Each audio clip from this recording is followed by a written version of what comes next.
Hello everybody, it's Uncle Matt, and I'm here to read you another bedtime story. And today's bedtime story is The Berenstain Bears Forget Their Manners by Stan and Jan Berenstain. And this book was copyrighted in 1985. Please and thank you help quite a lot to make a polite bear out of one who is not.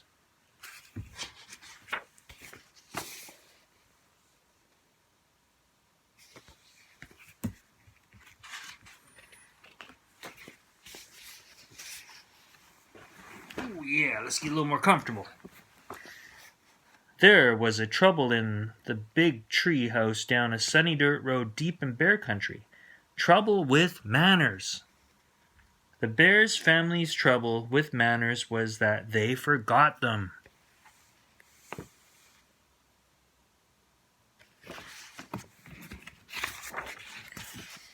At first, it was just an occasional please or thank you that was forgotten. Then there was a rude push without an excuse me. Then a reach around the table instead of a please pass the broccoli.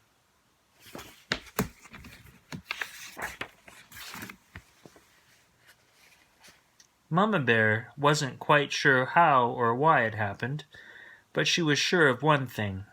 Whatever the reason, the bear family had become a pushing, shoving, name-calling, ill-mannered mess. Silly head, fuzz brain, noodle puss. Oh, big words. At the table, it was even worse. They were a grabbing, mouth-stuffing, food-fighting, kicking under the table, super mess.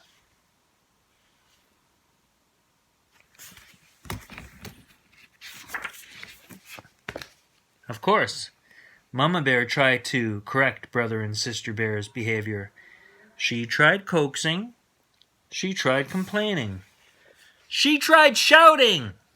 She tried going to Papa for help, though it sometimes seemed to Mama that he was part of the problem.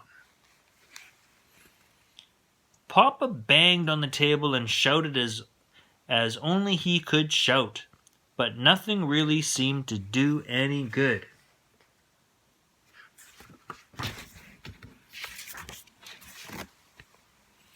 Meanwhile, Mama didn't like what was happening to her family. Not one bit.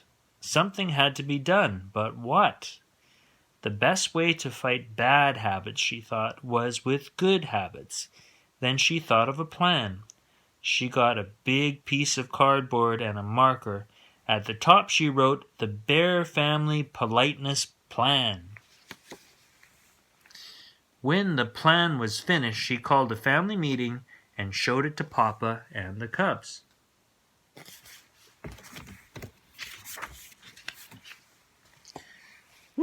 It certainly got the Bear family's attention. The Bear Family Politeness Plan. Whenever there's a rudeness of forgetting please or thank you, the penalty was to sweep the front steps. Whenever there was a rudeness of pushing or shoving, the penalty was beat 2 rugs. Whenever there was a rudeness of interrupting, the penalty was dust downstairs. Whenever there was a rudeness of name-calling, the penalty was clean cellar. Whenever there was a rudeness of reaching at table, the penalty was clean yard. Whenever there was a rudeness of playing with food, the penalty was wash dishes. Whenever there was a rudeness of rude noises, the penalty was weed garden. Whenever there was a rudeness of banging door, the penalty was clean attic. Whenever there was a rudeness of forgetting excuse me, the penalty was empty garbage. Whenever there was a rudeness of hogging the bathroom, the penalty was put out trash. Mama's plan had a list of all the rude things she wanted to stop. Besides, each one was a penalty, a job or chore that went with it. If you forgot a please or thank you, you had to sweep the front steps. If you pushed or shoved, you had to beat 2 rugs. If you got caught name-calling, you had to clean the whole cellar. "But, Mama," sputtered the pups, "you're not being fair." "It seems to me," she said, "that you're the ones who aren't being fair, to yourselves or anyone else. That's what manners are all about, being fair and considerate. Manners are very important. They help us get along with each other. Why, without manners—" "Your mamma's absolutely right," interrupted Papa. "Thank you, Papa, for your comment, but interrupting is number 3 on the rude list, and the penalty is dusting the downstairs," Mama said, and handed him the feather duster.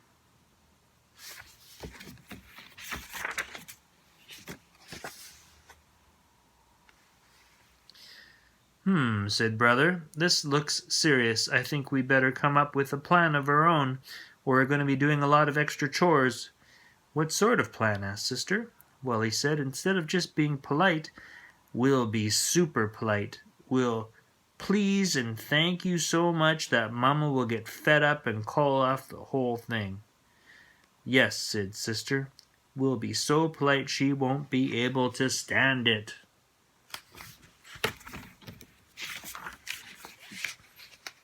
They put their plan into action. They were super polite. On the stairs, "After you, Sister dear." "Oh, thank you, Brother Bear," or "Dear Brother." In the hall, "Excuse me, Brother dear." "Why, certainly, my dear sister." Waiting for the bathroom, "Terribly sorry to keep you waiting." "Think nothing of it, my dear."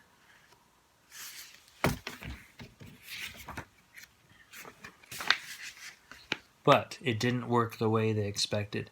Mama didn't get fed up at all. And after a while, Brother and Sister forgot about being super polite and were just polite. At the table, "Pass the honey, please." "Certainly." In their room, "Would you like me to help you pick up your toys?"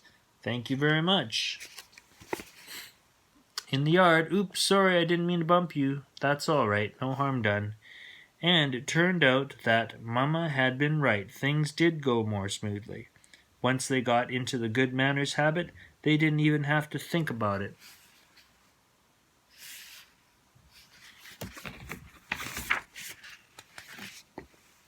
But it wasn't so easy for Papa.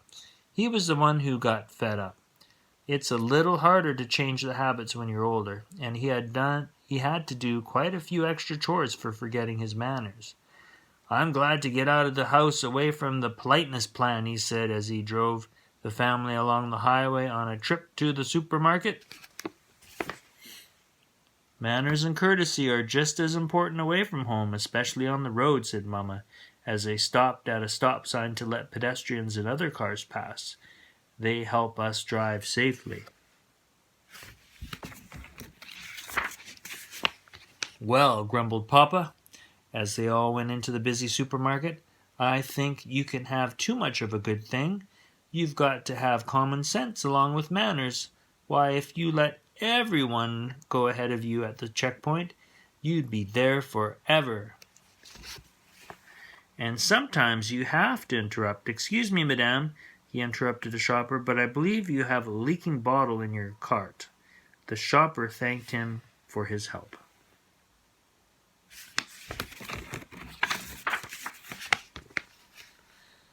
"You see," he said, driving home, there's more to life than remembering your manners. Besides, manners are all right for cubs and mama bears. But we papa bears have other things to think about." And at that moment the car in front stopped suddenly, and Papa bumped into it. He was furious. "Why, that pin-headed fiddle brain," he snarled. "Name-calling," reminded Sister.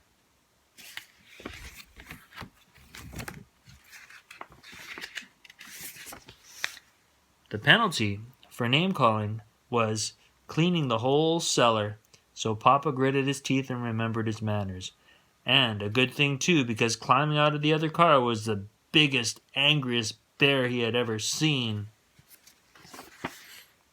But when the angry bear saw how polite Papa was, he remembered his manners too. He explained that he had stopped short because of a mama duck and her ducklings had crossed in front of him. Then he and Papa Bear looked at their bumpers and saw that no harm had been done.